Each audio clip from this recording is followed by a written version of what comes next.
I'm Dr. Ken Landau. Thanks for joining us. This is Well Now Doctor. We're going to be discussing a little bit about Alzheimer's disease. We've already made mention of the fact that Alzheimer's disease is extremely common. We know that Alzheimer's disease affects about 5 million people in the United States at the present time, with the number estimated to grow by multiples of millions over the period of the next 5 or 10 or 15 years.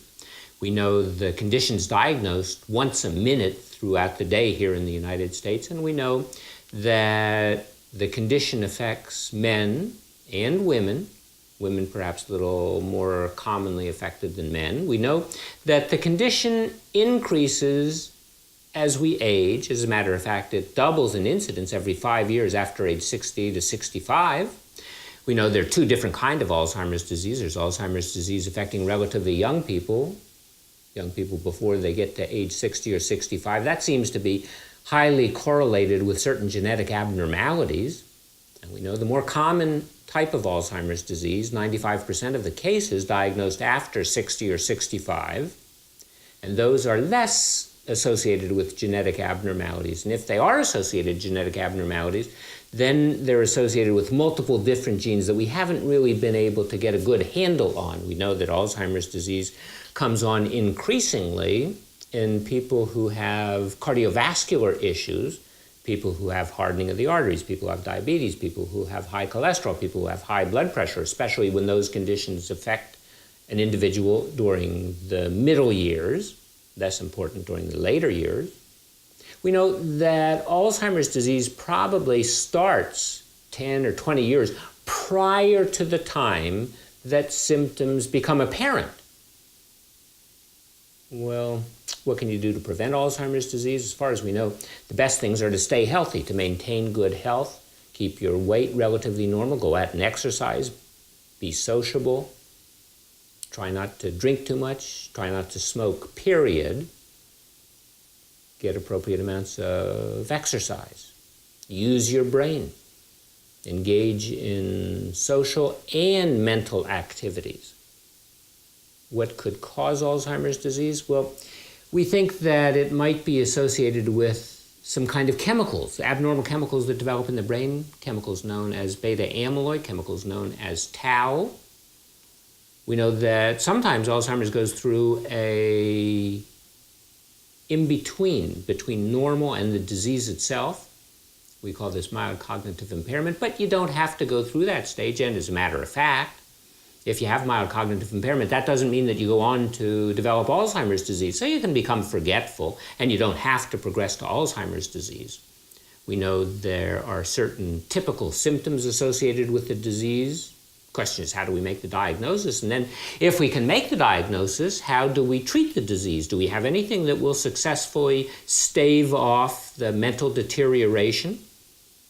Can it slow the process of mental deterioration? Or are medicines maybe not very effective at all?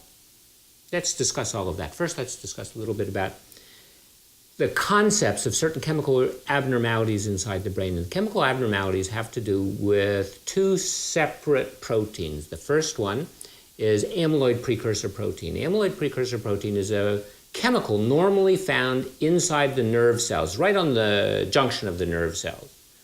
And it's important in the membrane response, the activation of the membrane when signals supposedly go from one nerve cell to another. And that's important for this amyloid precursor protein. But we know that amyloid precursor protein is going to be broken down. And the question is, how is it broken down? Well, it's broken down by a series of different kind of enzymes inside the cell.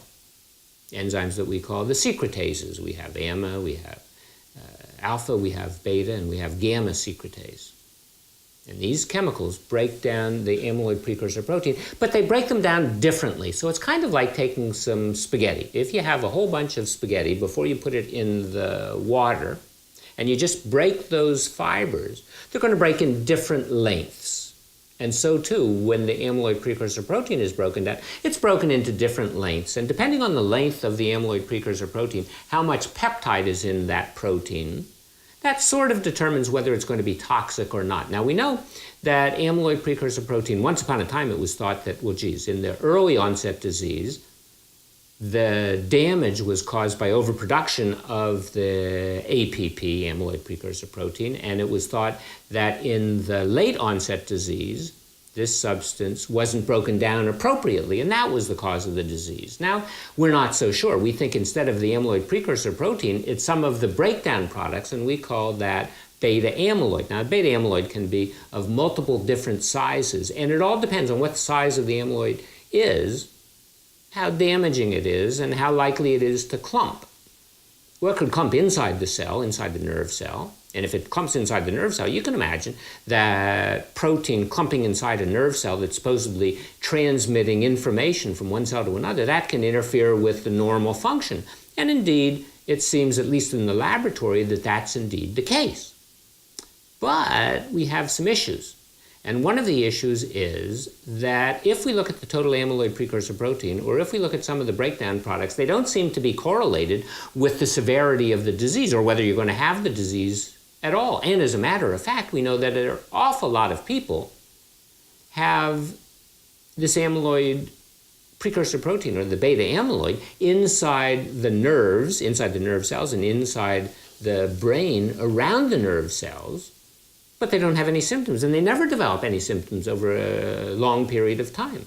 So there has to be something more to Alzheimer's disease than just this beta amyloid.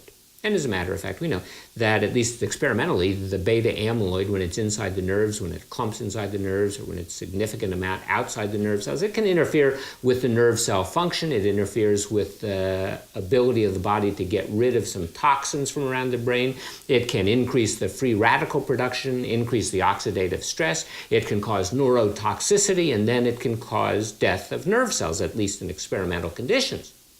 Question is, does it have anything to do with reality? And the answer is we don't know, but everyone talks about it. And as a matter of fact, we now know that the beta amyloid can insert in the walls of the blood vessels as they course through the brain. And when that happens, they can sometimes cause cause the blood vessel cells to break down and then have some bleeding inside the brain itself.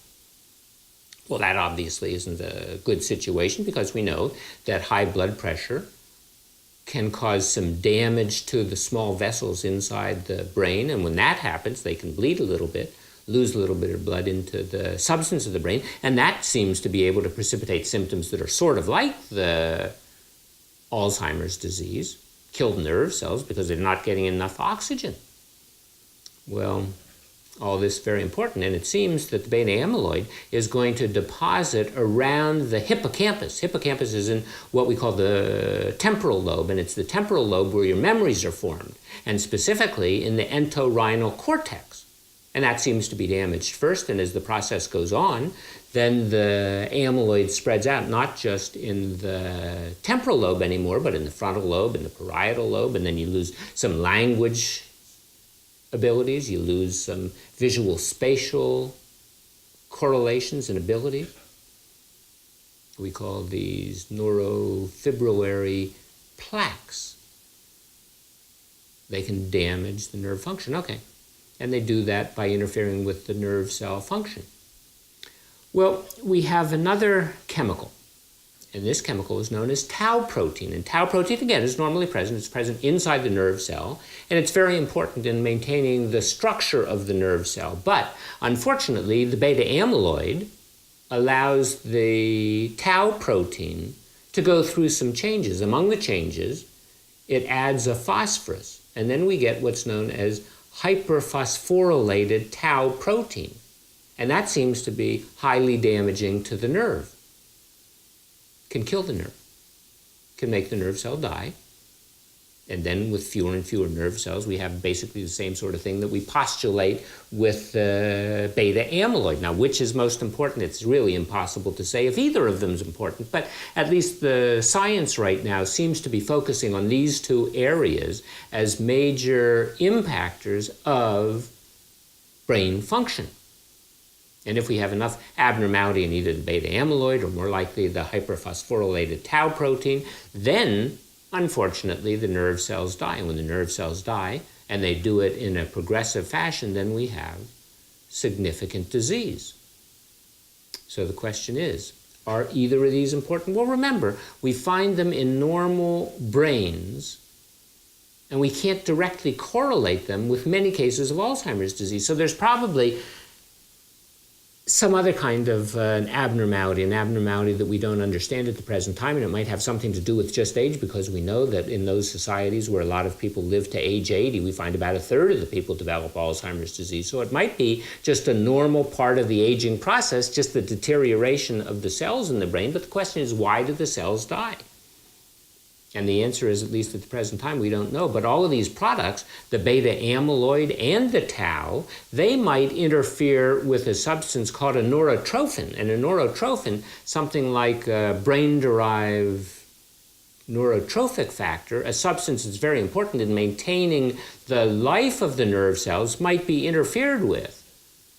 So that's another idea of how all of this happens. But the most important thing is that something is causing the death of the nerve cells. And the question is, what is it? And the answer is, we don't know.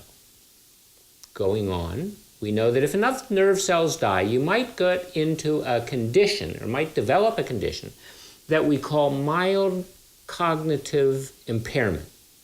And this occurs when you have a primary memory loss. And the memory loss occurs, but you can still function. Unlike an Alzheimer's disease, it's necessarily progressive and necessarily interferes with the activities of daily life.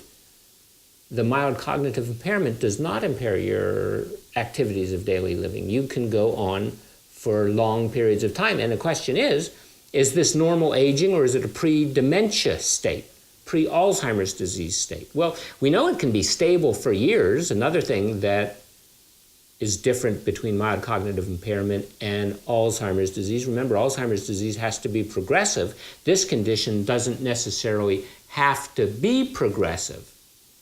So it can be one of those transition states. And if it transitions, it doesn't have to transition to Alzheimer's disease. It could transition to some other kind of dementia, or a dementia state. Remember, we talk about Lewy body dementia, the kind that's related in some cases to Parkinson's disease, or it could be related to the frontotemporal dementia. Well, in most of these cases of mild cognitive impairment, we have a condition where you lose the memory for the recent events. You remember what happened a long time ago. You might become confused to either time or place, or maybe have difficulty remembering what this neighborhood is, even though you might have grown up in this neighborhood, even though you might live in the neighborhood. You might have difficulty understanding where you are. Or you might have difficulty knowing how you arrived at this particular location. Or you can have problems in the visuospatial realm. In other words, you can have trouble reading, or you can have trouble detecting colors, or figuring out distances, or you might have a problem forgetting names, mixing up words, difficulty completing sentences. You might have some executive function abnormalities. You might have some problems with judgment. You might have problems with making decisions. You might have problems with creating certain strategies. We know you can withdraw from your normal social activities. You can have some confusion or apathy or anger. You can have some fear, but you can still function. It appears that this mild cognitive impairment is a heterogeneous disorder. It, in some cases, as I say, is a prodrome of Alzheimer's disease, but doesn't necessarily have to be. Do we have any specific tools to make the diagnosis? Well, we have some kind of tests. We have the mini mental state examination. We have a variety of other tests. But there's a question about whether it's even important that we make the diagnosis, that we try to find out what the problem is, because we don't have anything that's appropriate as far as therapy is concerned for the overwhelming majority of people to prevent progression if progression is going to be. So that might be a nihilistic way of looking at it. However, unfortunately, that appears to be the current state of affairs. Now, we can do tests of episodic memory, and if we do tests of episodic memory and we find that they're abnormal for your recent memory, then it seems like progression is more likely. And usually when progression is likely, the progression occurs with future deterioration over a course of 2 years, 3, 4, or even 5 years. Alzheimer's disease begins with insidious symptoms. There's no way that we can say you're normal today and you have Alzheimer's disease tomorrow. It's a slow progression that evolves over a period of years. We have the inability to retain recent memory. You have a chronic, progressive neurodegeneration. As I said before, it seems like the principal condition occurs maybe 5, 10, 15, 20 or more years prior to the time we even make the diagnosis. So you have the slow progression of loss of nerve cells. So if we're going to have any kind of therapy that's going to be effective, we're going to have to go back many, many, many, many years. And that would mean treating people who are otherwise normal. And that doesn't make any sense at all, because all of our medicines have, unfortunately, some untoward symptoms.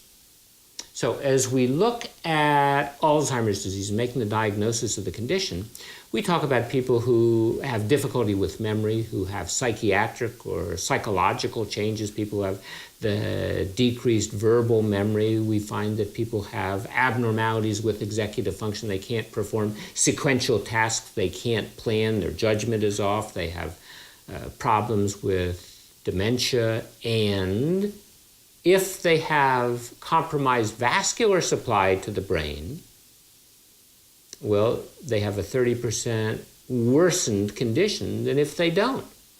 So if you have high blood pressure, if you have high cholesterol, if you have the diabetes, if you have any of those other kind of problems that we associated with hardening of the arteries, and you happen to have Alzheimer's disease to boot, then chances are you're really up the creek. Well, we make the diagnosis of Alzheimer's disease when a person has more than one defect in some sort of cognitive realm. So, for instance, memory is one, language dysfunction is one, executive function is another, judgment, attention, the global deterioration that occurs. We talk about people who have the visuospatial skills that seem to be off, or people who have attention or perception abnormalities. And then we have the psychological or the behavioral problems. As a matter of fact, if a person has dementia, a person has more than a 25% chance of developing depression on top of it, and anxiety occurs in about 25% of the cases, and hallucinations ultimately are common, and delusions are present in maybe 20-25% of the cases, and agitation. Well, if we make the diagnosis, we have to think of certain other kind of problems. So, for instance, can a person drive? Can a person dress? Can a person eat normally, fix their food, take care of the appropriate hygiene? Well, we know with Alzheimer's disease, you have to have a reduction in your activities of daily life. You can't perform all of those normal functions. And as a matter of fact, the decrease in the activity of daily life is one of the major factors determining whether a person's going to be admitted to a nursing home. So how do we differentiate between normal aging, normal loss of memory that occurs as we grow older, and the presence of Alzheimer's disease? Well, we do that because a person has multiple abnormalities in multiple different realms, and a person has progression. And when that happens, we have to realize that Alzheimer's disease, true Alzheimer's disease, invariably progresses. And unless there's some other kind of disease, a heart disease or a kidney disease or a lung disease, that interferes with the progression, then Alzheimer's disease is a fatal condition. We already mentioned that it's the 6th most common cause of death in the United States. We know it can stabilize for a little bit of time, maybe a year, maybe 2 years. But then, unfortunately, it progresses to terminal incapacity. Now, if a person starts off and a person has psychiatric disorder, a person has delirium, chances are that's not going to be Alzheimer's disease. Remember, if it's not progressive, if it occurs, boom, you have the problem, and then it doesn't progress, chances are it's a vascular problem. Chances are you might have had a stroke. Chances are you might have had some sort of a structural abnormality of the brain. It doesn't interfere with your ability to perform normally in society, your activities of daily living. then it's not Alzheimer's disease. We have to worry about Alzheimer's disease where people wander a lot. They leave the home. They get lost. They can be lost for days. They can hurt themselves, unfortunately. We know that in these cases, probably the best thing to do is put some locks on the doors from the outside, not the inside. And we know that it might be appropriate to take the person with Alzheimer's disease and make them exercise so that they get tired and they sleep better, put a Medi bracelet on them. We know that people can lose their sense of color, so they dress in very peculiar fashion. They have difficulty driving. We know that they can become sexually uninhibited. Well, when we talk about Alzheimer's disease, we have three basic types. We have the type that is autosomal dominant. Those are the kind before age 60. We can have some people who have abnormalities, who have genetic abnormalities, but we're not exactly sure what they are. They're not passed on in a typical genetic inheritance. We call it Mendelian inheritance. We know that occurs in a significant number of people, maybe 15%, but then the overwhelming majority of people with Alzheimer's disease, we don't have any good explanation for it. It's a sporadic condition, doesn't seem to run in families. The rate of progression, well, it varies quite considerably. The younger you are when you get Alzheimer's disease, the worse it is. The more education you have, the less severe it tends to be, the less rapid it seems to progress. We know the more of that phosphorylated tau protein you have, probably the worse it's going to get. We can do a spinal tap and check a chemical known as beta amyloid 42. And if there's low level in the spinal fluid, it seems to progress somewhat more rapidly. We know that once you develop Alzheimer's disease, it tends to last maybe somewhere on average between 3 and 9 years. And after that, it's going to progress to, unfortunately, a terminal condition where a person gets infected because they're bedbound and they get the bed sores and they have to live in a wheelchair. They become dehydrated because it interferes with the ability or the desire to eat or drink. There are eating problems, of course. People become uninhibited. They have behavior of a young child. We know that the likelihood of making the diagnosis of dementia, well, it's maybe in the community a 50-50 proposition where the diagnosis isn't very well established. We can certainly make the diagnosis of advanced Alzheimer's disease, but making the diagnosis at a relatively earlier stage, we're not very good at that. And as I said, we have to differentiate, and there's no good way of doing the differentiation between normal aging and a pathologic condition. We make the diagnosis certainly at autopsy, by looking at the brain, knowing that the brain has shrunken. We make the diagnosis in retrospect. There's a common problem with the disorder because we don't really have any good tests to diagnose the disease. If you have leukemia, we can do a blood test. If you have pneumonia, we can do a chest x-ray. If you have kidney failure, we do a blood test. What do we do for Alzheimer's disease? We can ask questions, we can see how you interact in the society, your local society. But there are no really good blood tests that we can do. There are no simple tests that we can do. What do we have to worry about as far as our differential diagnosis? Because not everybody who becomes forgetful has Alzheimer's disease or vascular dementia. They might have B12 deficiency or folic acid deficiency. They might have an abnormality in the calcium metabolism. They might have diabetes. They might have too high sugar, they might have too low sugar. They might have a problem with their blood count. They might have lymphoma. They might have leukemia. They might have some abnormality in the liver function, the kidney function. They might have infection with the AIDS virus, HIV, or some of the strains of other kind of bacteria that can cause some memory loss, like Borrelia. They might have a tumor. They might have subdural hematoma. They might have excess fluid in the brain, hydrocephalus, or they might have cerebrovascular disease. All of those things need to be considered and excluded. The diagnosis can be furthered by doing some tests like a spinal tap and looking for certain kind of biomarkers But the presence of biomarkers doesn't mean that you have the disease. We can do molecular imaging, fancy kind of tests. We can look at certain genes that might be mutated. We certainly can do a family history.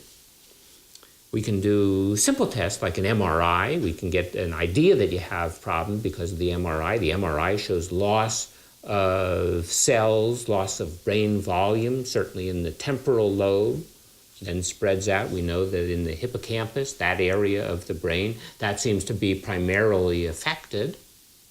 We know that an MRI can be relatively specific, gives us a very good idea, but it doesn't tell us which type of dementia you have. Remember, there are several different types of dementia. It's easier to make the diagnosis of dementia than it is to make the subdiagnosis of which area of dementia you fall into. Well, we start off with loss, as I said, in the temporal lobe around the hippocampus, and then we get into some of the other areas of the brain. We lose cells in the frontal cortex, then we lose them in the parietal cortex. We lose the language, we lose the visual spatial correlations. We can also do one of the PET scans with radioactive tracers on the glucose to see where the metabolism is in the brain, how the brain is using oxygen and glucose. We can do a special kind of a PET scan where we actually scan for amyloid. We do that with a chemical known as Pittsburgh compound B. All of these things are helpful, but they're not specific. And we know that a significant number of normal people can have abnormalities that mimic Alzheimer's disease or mimic dementia. We can have a person draw an outline of a clock, or at least try to put the numbers on a clock, give them a specific time and say, make the hand show it's 8 o'clock or 9 o'clock. That's a relatively good test. Certainly if it's normal and you can draw the clock, then it would appear you don't have Alzheimer's disease, you don't have dementia. We can do something known as a mini mental status examination. It takes 5, 10, 15 minutes to do. We can easily grade it.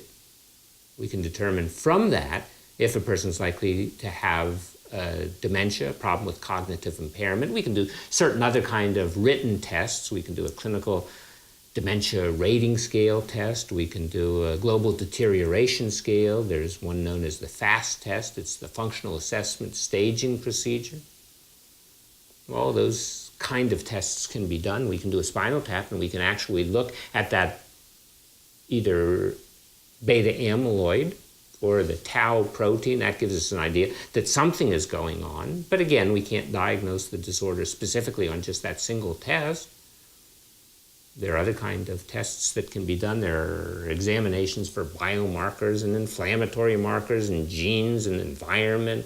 We can test the mitochondrial for dysfunction. We can look at the oxidative stress. And now people have come up very recently with the idea that a blood test looking at 10 different lipid or fatty metabolites in the blood can give us the idea that you're going to develop Alzheimer's disease within the next year or so. Question is, what does all of that mean? And the answer is we just don't know. There's a lot of mumbo-jumbo in the diagnosis and, unfortunately, in the prediction of what's going to happen with a person who has Alzheimer's disease. But when it comes right down to treatment, now we're up a creek because we don't have any good treatment and there's no effective treatment and none of the treatments are going to prevent the disease from progressing. That's the bad part. We have a lot of treatments. We have a lot of medicine. We have what are known as the cholinesterase inhibitors. These are supposedly going to be able to improve the cognitive function, improve your memory. They can sometimes help your function, sometimes help your behavior, but even if they work, and there's a significant question of whether they work, and if they work, how well they work, and if they work, what percentage of people do they work in? And some people would say, well, they work, but not very well, and they work maybe in only about 10% of the people, and they cause side effects in a significant number of the people.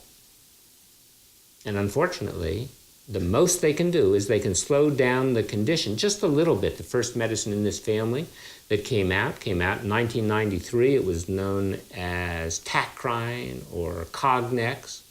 Had to take it 4 times a day.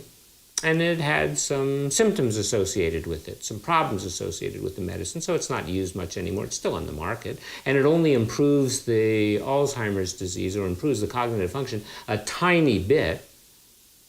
And it suggested maybe only about 10% of the people get any kind of benefit. Now we have a lot more medicine, modern medicine, for use in Alzheimer's disease, but there's a question of whether it works. There are areas of the world where they're used a lot and areas of the world where they're not used very much at all. It's thought that they work best, if they work at all, in mild to moderate disease. They don't work in severe disease. We have medicines like Aricept, we have medicines like Exelon, we have Galantine. Those all are cholinesterase inhibitors. Is there any special benefit of one versus the other? No, not really. All depends on doctor preference, all depends on experience, all depends on what's available. Unfortunately, these medicines are very expensive. Some of the medicines go for $350, $450 a month. For the trade name drug, the generic equivalent costs $15, $20 a month. We know that the medicines are associated with some kind of symptoms, some upset tummy, some nausea, vomiting, diarrhea, loss of appetite, fatigue, indigestion, those sorts of things.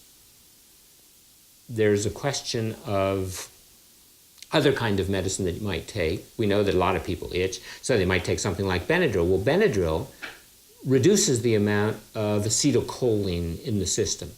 So our cholinesterase inhibitors are supposed to increase the amount of that particular substance associated with the thought process.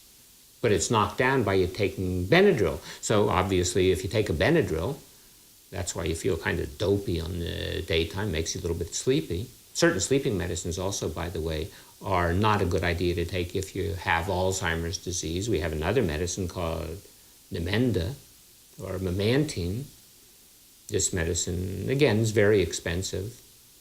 The drug company that made it, that came out with the patent, stopped making it as a twice-a-day dose, only made it as a once-a-day dose. A lot of people had to switch so that when the generic equivalent came on the market, the generic equivalent was a twice-a-day dose. And certainly people said, well, I don't want to go take 2 pills a day when I can take 1 pill a day. Difference between $17 a month or $20 a month and $400 a month. I think you ought to take 2 pills a day. Question is, do the medicines work? Does memantine work any better than Aricept or Exelon or galantamine? And the answer is no, we don't really have any evidence it works really all that well either. The problem is that the medicines have side effects. So with medicines with side effects, medicines at most slow the process a teeny weeny bit in a small percentage of people. We have to be a little bit skeptical about how well the medicines are going to work. But some of the people develop other kinds of symptoms that interfere with their ability to function. Maybe they have some agitation or aggression. So one of the medicines that's very popular are the antipsychotic medicines, the medicines we use to treat schizophrenia. But unfortunately, when used in people with Alzheimer's disease, these increase the rate of death, increase the risk of stroke. They cause a loss of alertness. They cause symptoms of Parkinson's disease, loss of consciousness, some peculiar muscle movements. So they're certainly not the answer. We know that there's a significant incidence of depression in people with Alzheimer's disease. So we need an antidepressant, at least in some people. We use the selective serotonin reuptake inhibitors, medicines like Zoloft or Prozac. They seem to work fairly well, not really great. We don't like to use the older antidepressants because they can interfere with some of the other chemicals like the acetylcholine that we talked about, the same problem we get with Benadryl. Maybe in some cases, in rare cases, if there are significant problems, maybe a beta blocker, maybe a different kind of sedative or a benzoyl peroxide, with a medicine that we would use, benzodiazepine, a medicine that we would use to treat anxiety, medicine like Xanax.